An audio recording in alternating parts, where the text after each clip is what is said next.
Of all the abilities of a Roman general, one of the most impressive was his capacity to inspire and motivate his troops to fight and, often, to die in the name of Rome.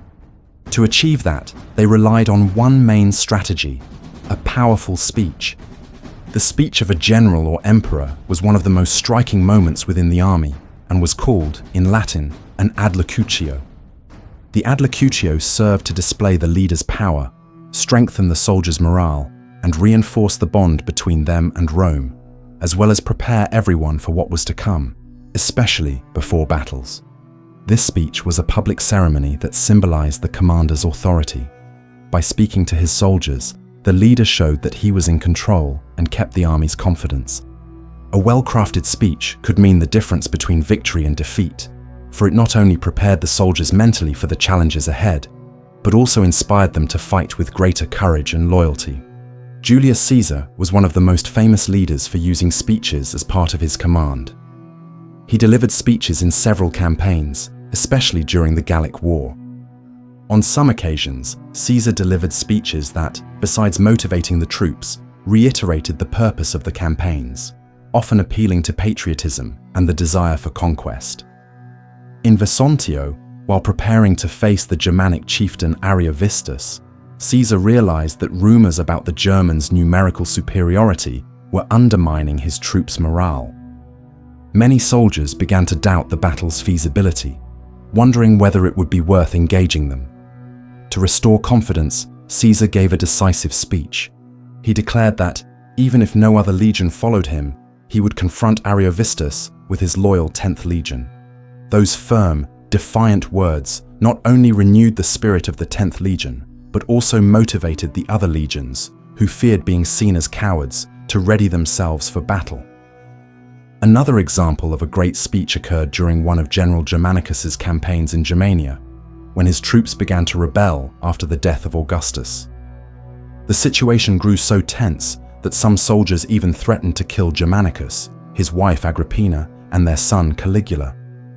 Faced with that, Germanicus delivered an emotional speech to his men. He asked that, if necessary, they allow his family to be sent far from danger.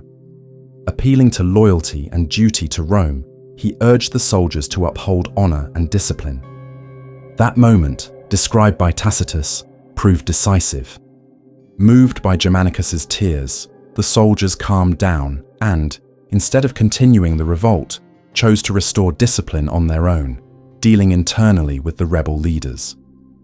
Roman art often depicted scenes of speeches delivered by the emperors, and those moments became symbols of imperial power. Emperors such as Augustus and Trajan used these images to reinforce their authority and public image.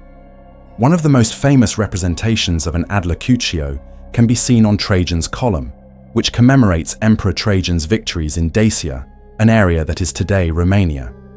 On the column, Trajan is shown addressing his troops in several scenes. These depictions were not only about what happened on the battlefield, but also served to reinforce the idea that the emperors were leaders chosen by the Roman gods, thereby guaranteeing their legitimacy. From an oratorical point of view, the adlocutio was a highly refined technique. Commanders were trained to speak persuasively, employing a range of rhetorical devices to captivate and mobilize their troops. They knew that a powerful speech would not only encourage their soldiers to fight, but would also strengthen the feeling of belonging to a greater cause. That kind of persuasion was essential to ensure that the soldiers were ready for any sacrifice, if necessary, for the empire's victory. But, in the end, we know that many of those speeches were driven by the commander's personal interests, not by the well-being of the soldiers. The generals invoked the idea of saving Rome to motivate the troops, but in practice, what they really sought was to consolidate their own political and military power. And of course, the general often stayed safely away from direct danger, while the troops faced the risks on the battlefield, sacrificing their lives for a cause that would chiefly benefit the commander himself.